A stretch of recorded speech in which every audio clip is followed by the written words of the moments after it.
Buen día, mi nombre es Edgar Daniel Martínez Cardona, soy estudiante del Instituto Tecnológico de Ciudad Madero. Actualmente estoy cursando la materia de Operaciones Especiales con Tubería Flexible 1. Les voy a dar una introducción pequeña de qué es un equipo de tubería flexible, sus componentes principales y la cementación con tubería flexible. El equipo de tubería flexible aquí se define como una cadena continua de tubería de diámetro pequeño. Esto es electrosoldada en una sola exhibición. A diferencia de un equipo convencional donde tenemos lingadas, esta es un único gramo. Tiene sus ventajas, claro, como que podemos operar sin parar el equipo. Una desventaja es que, a diferencia del equipo convencional, tenemos un límite para trabajar. La primera parte se compone principalmente, bueno, su primer componente es la unidad de potencia. Este es un motor de combustión interna diésel, puede ser con un arreglo de 8 a 6 cilindros en B o en línea. Este nos proporciona la potencia hidráulica, neumática y eléctrica. Hidráulica para los preventores, neumática puede ser como para el estopero o stripper, y eléctrica como sistemas de iluminación, tableros, sistemas de aire acondicionado en la cabina. Siempre es muy importante checar de primera mano que la unidad de potencia esté lista, puesto que si no la checamos correctamente puede comprometer toda la operación y por ende el yacimiento o pozo que estamos trabajando. Tenemos el carrete. El carrete se fabrica de acero. Contamos con un tambor que va de los 8 a los 12 pies. Tiene muchos componentes. El principal del que vamos a hablar es de la junta rotativa. Esta está aquí en un costado y por medio de esta es donde donde bombeamos los fluidos, ya sean lodos, nitrógeno, lechada, agua salinizada. Tenemos también lo que en la parte de arriba vamos a tener lo que es un contador de tubería. Cabe resaltar que aquí tenemos dos. Tenemos este que es la tubería, que es el menos exacto, y uno más exacto que está en la cabeza inyectora. También tendremos un aplicador de aceite, esto aplicando una película de aceite para una mejor inserción de la tubería flexible. Okay. Tenemos la cabina de control. Esta consiste aquí tenemos todos los mandos de la tubería flexible. Únicamente es operado por una persona, un ingeniero especializado en esta área.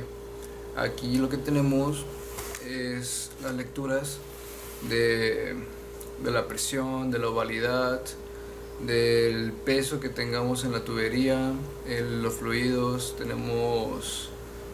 Con esto podemos evitar un brote, accionando los preventores, prácticamente controlar absolutamente todo el equipo de tubería flexible. Aquí tenemos la cabeza inyectora. La cabeza inyectora nos proporciona la confianza para la estabilidad de la tubería flexible. La parte principal que tenemos aquí es el cuello de ganso. En el cuello de ganso es la primera línea por donde inserta la tubería flexible. En esta línea va a depender su diámetro con la tubería que ocupemos. Puede variar desde 3/4 de pulgada hasta 6/5 de pulgada, que es el mayor diámetro que manejamos con la tubería flexible. Aquí tenemos un control de peso, un indicador de tubería donde podemos contabilizar exactamente cuánta tubería hemos insertado al pozo. Y tenemos también lo que es conocido como un soporte estructural. Existen dos tipos, va a variar dependiendo si estamos operando en qué tipo de terreno estamos operando. Y el indicador de peso es para evitar algún posible que perdamos la tubería y se convierta de una operación de limpieza, de cementación y X cosas, y se convierta en una operación de rescate de un pescante. Tenemos el equipo de control de pozo. Este equipo es muy relevante. Aquí tenemos diferentes preventores. Tenemos el ariete anular, que es para sujetar la tubería, el ariete de cuñas. Nos sujeta la tubería para evitar que la perdamos. El arete de corte es de los últimos que ocupamos. puesto que es literal cortar la tubería para evitar algún posible siniestro. Tenemos el ariete ciego. El ariete ciego lo ocupamos en pozos descubiertos donde no hemos cementado, no tenemos una tubería de revestimiento. Este tiene en la parte de enfrente una barra de caucho que nos sirve para sellar herméticamente el pozo y evitar su descontrol. La válvula igualadora para liberar la presión de la tubería, la línea de matar que va junto de la mano con la válvula igualadora, los preventores combi. Estos son comúnmente usados en pozos de alta presión. Por último tenemos la principal línea, que es el estopero. El estopero, también conocido como scraper, se encarga de evitar que los fluidos lleguen a la cabeza inyectora. Por último tenemos el equipo auxiliar. El equipo auxiliar es todo el equipo que no pertenece a la tubería flexible, pero que sigue siendo necesario en la operación. Tenemos la grúa de maniobras, esto para la instalación del equipo de tubería flexible. La subestructura, prácticamente son las escaleras, son los camiones, es todo el equipo que añadimos para la comodidad de la operación. La presa de fluidos, puede venir comúnmente en los camiones, puede ser cualquier tipo de fluidos el que necesitamos dependiendo de la operación: lodos, nitrógeno, lechada, agua salina. Y por último tenemos la bomba de lodos, esto para controlar la presión del pozo y evitar un descontrol y, en palabras mayores, un siniestro. Ahora, aquí tenemos la mención de una cementación con tubería flexible. En las ventajas es que no necesitamos matar el pozo, podemos seguir operando sin tener el pozo. La tubería de producción, la TP y los cabezales no tienen que ser removidos, por lo que su operación dura mucho menos tiempo que una convencional. La tubería flexible puede ser reciprocada mientras se bombea, esto haciendo posible la colocación de volúmenes pequeños de lechada de cemento en la zona de interés. Obviamente la lechada es previamente preparada y con aditivos que nos dan tiempo para manejarlos y evitar que ésta se selle. Potencialmente se reduce al mínimo la contaminación de la lechada de cemento durante su colocación. Esto evitando una contaminación. Igual antes podemos añadir un lavado químico, esto para evitar alguna contaminación, y podemos rellenar con un tipo de lodo para evitar la pérdida de cementación o un spurt. Pasamos a una cementación forzada de los perforados. Esta es realizada para colocar una cantidad controlada que revoque de filtrado dentro y cubra los perforados abiertos para sellarlos. ¿Qué es esto? Esto pueden ser las cavernas que tenemos durante la perforación, donde podemos tener los spurts, que es la pérdida de fluido, y nos puede ser una operación mucho más costosa, haciéndola ya no rentable para su explotación o su próxima terminación de pozos. La presión hidráulica deshidrata la lechada de cemento contra una barrera permeable. ¿Qué es esto? Esto nos ayuda a que el tiempo de fraguado sea inclusive más corto y las operaciones para la terminación de pozos lleguen a completarse más rápido. Otra opción que tenemos es una cementación forzada continua. Durante una cementación secundaria continua, una lechada de cemento es bombeada continuamente hasta que la presión final es alcanzada, esto por debajo del punto de fractura para no dañar la tubería que tenemos. Una vez que el bombeo se detiene, la presión es monitoreada para determinar si la caída de presión se debe a una mayor filtración en la interfase cemento-formación. Si la presión cae totalmente mayor, de volúmenes de cemento es bombeada hasta que el pozo mantenga la presión de cierre por varios minutos.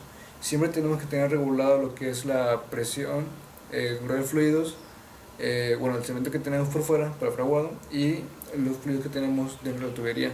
Esto para evitar un posible pandeo y perder la tubería. Generalmente el volumen de cemento bombeado es relativamente grande, puesto que tenemos que asegurar la colocación de la tubería de revestimiento del pozo.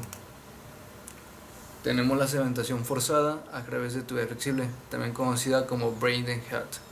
Este método es similar a un trabajo de cementación secundaria continua. pero sin embargo, este envuelve como primer paso la colocación del cemento a través de intervalos. Esto que no es de una manera continua, nos tomamos ciertos tiempos para avanzar con la cementación. Después de la colocación del tapón, la tubería flexible es retirada por encima del tope de cemento y la presión es aplicada en un intento por alcanzar una presión final de cierre. Tenemos el diseño de lechada, muestreo y el ensayo. Ok, aquí pues debido a las limitaciones envueltas en una cementación con tubería flexible, es decir, esto que tenemos pequeños caudales, pequeños volúmenes, bajos caudales, posibilidad de quedarse pegada a la tubería, aquí dice de quedarse pegados, quedarse pegada a la tubería flexible. Aquí realizamos ensayos de laboratorio, estos siempre deben ser realizados, esto pues para evitar que la operación llegue a ser muy costosa. Desafortunadamente los ensayos de laboratorio pueden diferir de los resultados obtenidos en el campo por muchas razones. Esto va de la mano con que nunca sabemos si un pozo va a ser rentable, o sea, si tendremos hidrocarburos. Nada va a superar a realizar una perforación, una terminación, una cementación, una terminación hasta que lo hagamos. O sea, nada lo supera. No hay nada que sea 100% factible, excepto realizar la operación. Esto siempre bajo riesgo de que llegue a no ser rentable el miedo a una mala terminación y tener que abandonar el pozo. Estas razones pueden ser también, tenemos la temperatura estática de fondo, la rheología, pérdidas de filtrado, spurt, esfuerzo de la compresión, el agua libre y la densidad. Pues esto ha sido todo. Yo los invito a que tomen esta materia. Esta materia es de especialidad, ya es de los últimos semestres. La verdad es muy interesante, es muy ocupada. Últimamente creció mucho la demanda de tubería flexible y yo quiero por final hacer una recomendación de si llegan a tomar esta materia, están estudiando en el TEC de Madero, es invitarlos a que la tomen con el ingeniero González Rocha. Es una persona muy dedicada y, siendo sinceros, desde mi experiencia me ha dejado mucho conocimiento y me voy satisfecho de esta carrera. Gracias.